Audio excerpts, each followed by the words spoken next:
Welcome back, y'all. Today's video is going to be a little bit different. So I was going to make this for my Last Ask the Card series where I was going to do a little tutorial on the website for members, but a friend of mine said, Kev, you got to kind of let people know who you are and where you come from. I said, you know what, dude? You're right. And so I'm thinking like, why not? What the hell? So I'm going to use this tutorial on Marseille and a little bit of background about myself to kind of share who I am and what I'm about. Okay. So I'm going to do a Marseille tutorial. And so the whole thing with Marseille with me, we'll start with that, is that when I read it, I try to read it in the traditional sense, right? I want to go back to what it was designed for. And it's not like the Rider-Waite. The Rider-Waite is more about open-ended questions. You have the self-help type of a thing, the major arcana, which is like the deep soul type of energy connections, and you have the minor arcana, which is like the everyday type of a task, sort of speak, right? Or the things that you deal with on a daily basis.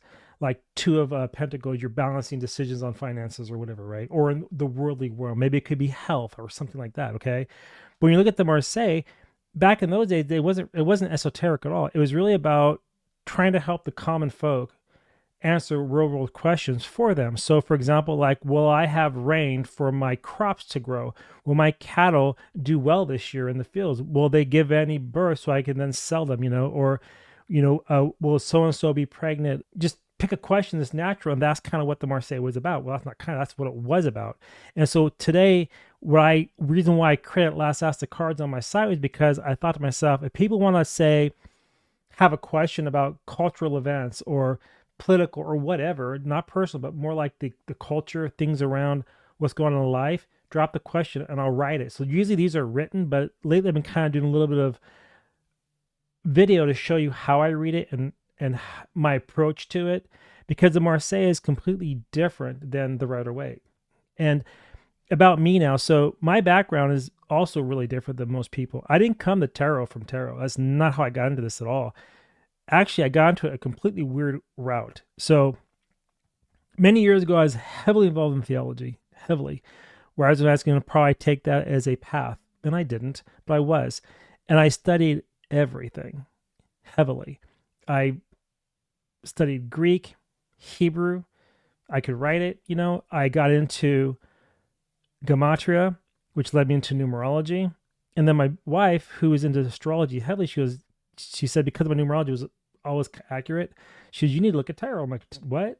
And so that led me into the tarot world. And I just fell in love with it. So to me, when I use tarot, I'm not doing tarot for entertainment, because I don't believe that's what it's about. I believe it's really about to help people, to guide them through the universe, to help them have answers and have insights to what they're not going to get anywhere else. And so to me, it's like almost like the divine is talking to you through the cards in a sense. And so when you flip the cards, the subconscious mind is like seeing through the back of them to pull the right card to help the person with an answer. And so that's how I got to this place in my life, in my journey with tarot. And even Lenormand I like, because Lenormand, I use it in part of my practice as it's a overlay.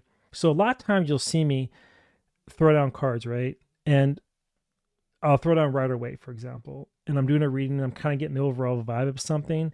But then what I do next is, I like to know your thoughts. If you like it, I'll continue to do it. I would then layer on top of it Lenormand or Marseille. And the reason why is because it answers the question a little bit differently, but kind of has the same vibe. So it validates the first reading, even though it's the same reading. So I blend it.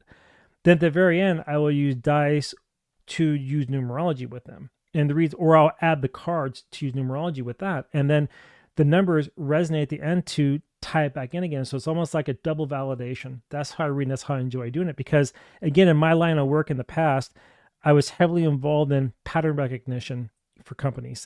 And they'd hire me to see things that most people would miss. Okay. Because this is how my mind works. I see patterns, I see numbers as clear as day. So when I look at something, I can pick it out. And that's what I was brought in for. Years and years of doing this. I'm trying to do tarot full time, because I do not like the corporate world that much anymore. It's just not what I want to do. I can't go into it too much here, but it's just not what I want to do, and there's reasons behind that. So I took my pattern skills, right, with my numerology, my theology, even when I go back to the Hebrew, like when you think about that, I studied Hebrew heavily, where I even got into the Zohar. And I didn't study the Kabbalah in the sense of where you think about Madonna or mainstream. I actually studied the works of the rabbis, right? And I got into it very heavily at one point in time.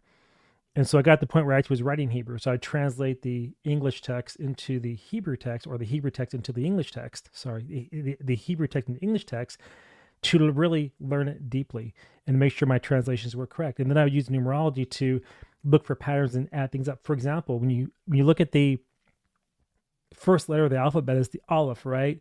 Now, some people associate the Fool with the Aleph, and some people associate the Magician with the Aleph. It just depends on how you're going to use your system, but it's the number one. So it's full potential or all potential. It's before anything even exists, right? It's the opportunity. And the reason why is because it's not by luck, it's because it's grounded. And what I mean by that is the letter Aleph, if you look at it really closely, you'll have a yod on top and a yod on the bottom, and then a vav is like a line in the middle, and it connects the upper world and the lower world. That's how it's taught. And so when you think about that, when you see the Aleph on anything, it's like the first instance where something's going to be created, right? And then it's a connection from the divine to the human in a sense, and through that hook. And that's why you can take that leap if it's the Fool, or that's why you can create something if it's the Magician, right? And so that's kind of how it works. When you look at the Bet, that's the second letter, Aleph, Bet, right? And that's around like a house per se, right? It's kind of like, say, it would hold the voice of God, for example, right? And so if you map that Bet to the Magician, then you can say, well, he has all the tools necessary to create something, and that's the house, right? And then when you add the Aleph and the Bet together, right? What do you have? You have a 3. So the 1 is your pure potential. 2, by making a decision. 3, you have growth and expansion. You see what I'm saying? So when I read tarot, I use numerology all the time. Okay, so this video I'm going to share with you in a minute was really a question that came up. And I wrote it out. So if you want to read the long form of it, head over to my Word with a Twist site, because I also go into numerology there a little bit. And those are open to the public. But if you want to ask me a question, you have to become a member. But it's free. It doesn't cost anything. It's up to you. Okay. And so the question was about these flock cameras. So I try to take real world scenarios. So if someone's asked a question this week, then I'll come up with a question. And it was really around, why do people tolerate the flock cameras, right? And again, and that's what the beauty of Marseille is. It's really to try to get into the mind of people, to get into the current events and really see what's going on with the energy of the cards, okay? And again, if you want me to go more into my background, I'm more than happy to do that, maybe in a later video. So I think I kind of shared enough for now, because I want to kind of get on with this. But again, my background, one more time, it goes from theology into numerology, gematria, Greek, Hebrew, and then I moved into tarot, right? So that's kind of my path journey. And I'm telling you, to me, when I read this, it's not entertainment to me. It's actually pretty serious. And so I really try to help people if I read for them. And I don't take it lightly, because I don't believe this is a joke or a game. Now, a lot of people, unfortunately, do treat it like that, and it bothers me, because I'm going to say one more thing before I go further. The thing about tarot, why it's kind of dangerous sometimes, is because the things that you say can really hurt somebody. So you better be very careful if you're going to do a reading for somebody, and make sure damn well you know what you're talking about. So if you're going to sit there and say something, and you think you shouldn't, don't. Sometimes it's better to hold back a little bit, because not everything seen needs to be said. Sometimes you got to hold that back. It's kind of like being in a counselor, or you're a psychologist, or like even a preacher or whatever. You don't always got to say everything. What do you got to tear somebody down for, right? They're already having a hell of a time. That's where they're coming to you for help and guidance. So sometimes you got to shut your mouth and just give them the guidance they need to move forward past it, maybe rephrase something. And also, if the reading's ending a little bit negative, throw another card and see if maybe there's some positive outcome to it. Pull an oracle card. That's why a lot of times too, I'll pull oracles, is because even though the reading may be heavy and a little bit dark, the oracle can also add a little bit of light to it to help soften the hit. Now, again, you never lie, and you never say things that aren't there. What I'm saying is, you don't always need to say everything that is there. Not all the time. Sometimes it's hard. Like lately, a person very close to me has asked me about some medical questions. I don't do medical questions for people normally. I just don't like doing it. But because they asked and pleaded, I said, fine, I'll do it. And some of the questions are pretty heavy. And so when I read it, I'm not God, and neither are you. Okay. So remember, everybody has the free will to make choices in life and to do things with things that are being shown to them. So you don't read tarot as a definitive, because it's not definitive. It's a plausible. Things can happen or they may not happen. But the information you give them, they can take the information and you help them give guidance to do something good. For example, let's say it's a health question, and I did a reading on this. You can go check it out on the YouTube channel or on my WordPress site, wordwithatwist.com. And it was around some tests that need to be done. Well, somebody knew it would read the cards like, oh my God, the sky is falling. I didn't read it like that. I read it like, well, based on the situation you're dealing with, more tests have to be run because the doctors involved, are going to have the aha moment or the epiphany to now kind of put you in the right direction, figure out what it is. And that's what the card's actually shown. But if I would have read this textbook, questions off the right away, what would have happened? Oh my God, the sky is falling. You're going to have all kinds of problems. What you're doing to that person is now you're putting them in a very negative state, and you're going to allow the subconscious mind to take over and make them sick. So all I'm saying is be very responsible, because I'm getting really tired of seeing people throwing down cards, slamming down cards, and being irresponsible with their readings, because it's not okay. That's not what tarot is about. Anyway, off my soapbox now, and I hope you enjoyed that little piece of the segue into the reading here now. So now I'm going to go into Marseille's little tutorial on this and how I read the question about why do people tolerate the flock cameras. The flock cameras are really a surveillance system, and it's not good for you. It's to track your every move, and it kind of ties into data centers, but I won't get that into this video. And so let me turn the camera off. I'm going to go to the cards, and we'll get started here, okay? Give me 1 second. All right, folks, I'm back. Okay, now, when I did this question, I pulled these 3 cards here. This card wasn't pulled yet.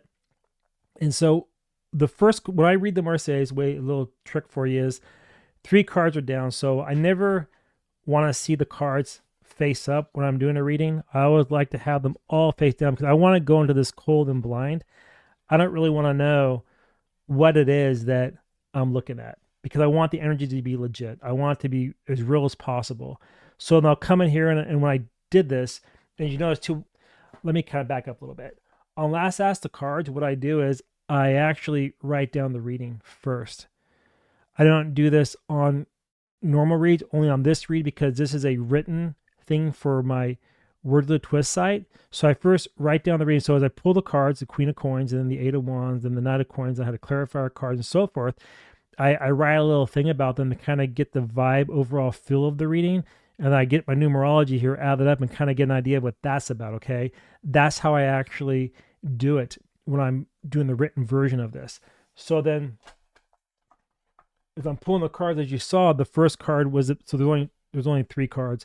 The first card I pulled over, I saw the Queen of Coins. I'm thinking, that's interesting. So flock cameras, almost like this is a system of control. So the Queen, so with the Marseille too, you don't really need to read it per se like the Rider-Waite, where it means a certain thing. It's kind of like, what do you see in this card? Well, I'm seeing a person, or since it's a queen, it's a system, a ruler holding the wealth in her hand, right? So she's making a decision. And you look at the eye too, she's kind of like looking a little bit beyond it. So she's kind of holding up, taunting you, saying, I have this money, right? How to flock cameras? Well, we'll get there in a second, but she's holding this coin in her hand, and she's looking into the past, not in the future. So it's kind of like she's blocking your future, because she wants to make sure that you can't see anything except what's in front of you. All right.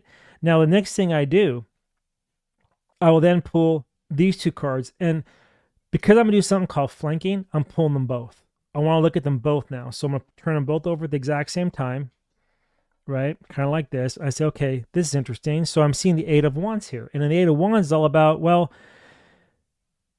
so in the Rider-Waite is different. When you think of the 8 of Wands, you're thinking about protection, you're thinking about holding your position and so forth. But see here, you don't have any pictures, you have a pip. And so it's like I'm seeing heaviness. So as you move up the rank in the Marseille deck, 1, 2, 3, 4, 5, and so forth, it gets heavier and heavier and heavier. And this is fire, so it's burning hotter. And when it gets to 10, it's like fully engulfed and is going to start over, okay? And so here, you're seeing a 5 and a 3. So I think to myself, she's looking here. So what's the goal of her? Well, she wants basically to make sure that the citizens, for whatever reason, are burning their energy at both ends where they just can't get ahead. So she wants to make sure they're focused on always trying to find food, trying to find shelter, trying to take care of their family. And why do I say that? Because there's something that she's doing where she's holding the money up in front of them, but keeping them so inundated where they can't look into the future. She's blocking any future vision. Remember, it's about the system of flock cameras, about surveillance. I said, okay, well then now you have the Knight of Coins, and he's looking into the future.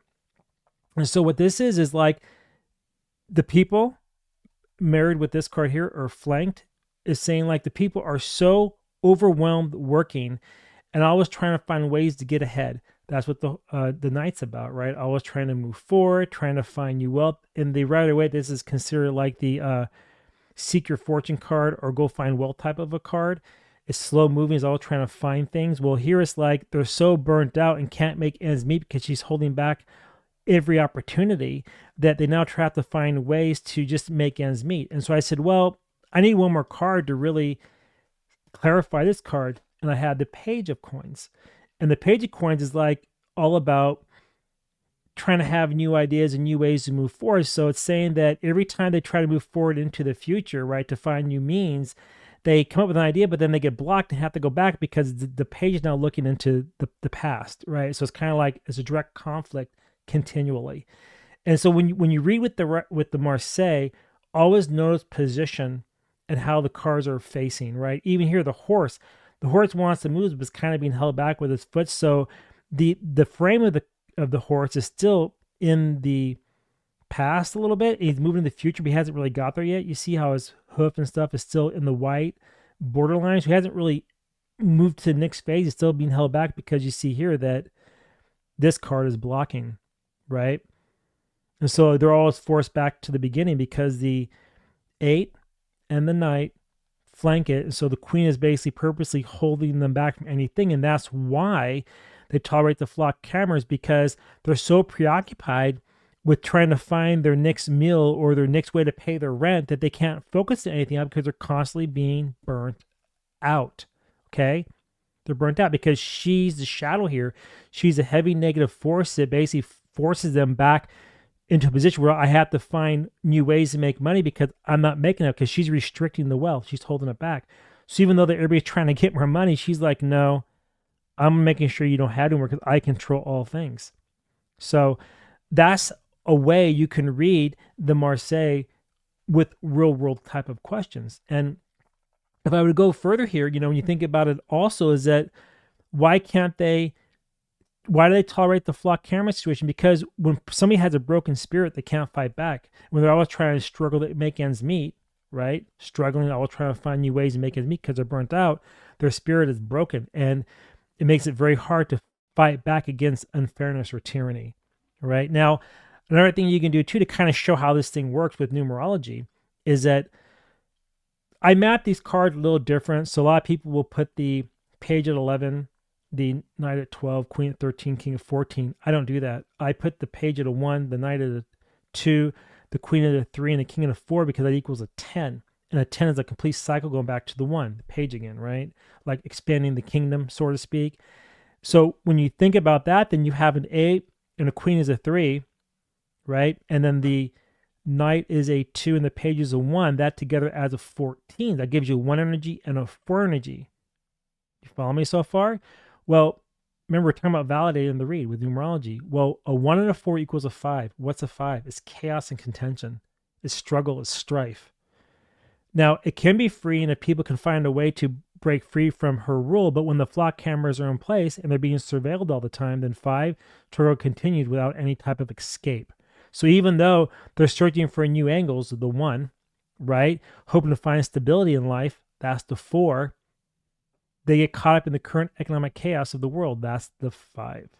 And so that's how you read numerology to revalidate the reading. And as you saw with the first pass of it, with just the Tarot de Marseille, that message lined up with the numerology. And I tell you, every time I read these cards, it does it all the time. So with that being said, I hope you enjoyed this little tutorial and little background on me.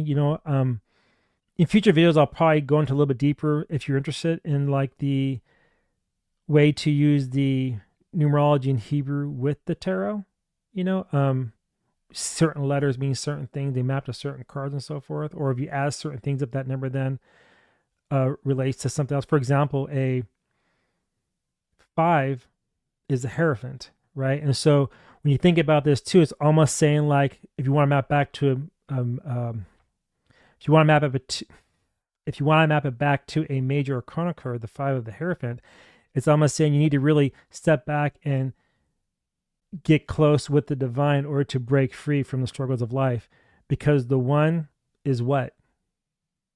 Again, depending on the system, but the one is the magician, the house. The four is the emperor,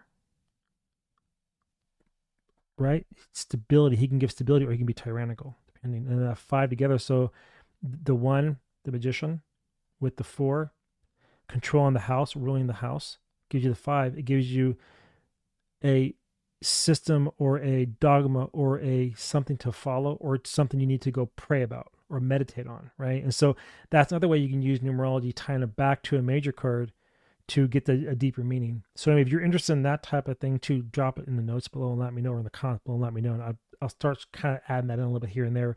But somebody did say to me that I was, one of my earlier videos, I was doing a lot of blending cards, and they were saying a little bit confused. So I'm trying to back off, only do one system at a time. But if you like the multiple system approach, let me know and I'll do it, because I like doing it. Anyway, that's all I got. And if you would like to really be part of the last Ask the Cards on my Word of the Twist site, go sign up. It does not cost a penny. It's free for this part of it. I just figure like if people have certain questions they want to ask, it can be anything. I just don't want it to be personal, like, will you do something? Because that's not what it's about. It's about trying to like ask questions about cultural things or things in life or politics or spiritual, whatever it might be, but just not personal things.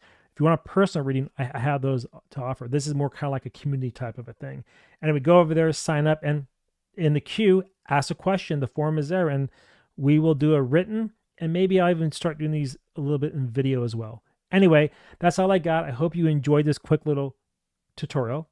And until next time, I do want to see you in my next readings. And I appreciate it, because without you here, my channel wouldn't exist. So I just want to thank everybody who subscribes to me on both YouTube and my website, who follows me. I so much appreciate it. And I love you all. Just thank you so much, because this means the world to me. All right. And until next time, I want to see you on my next video. All right. Bye, everybody.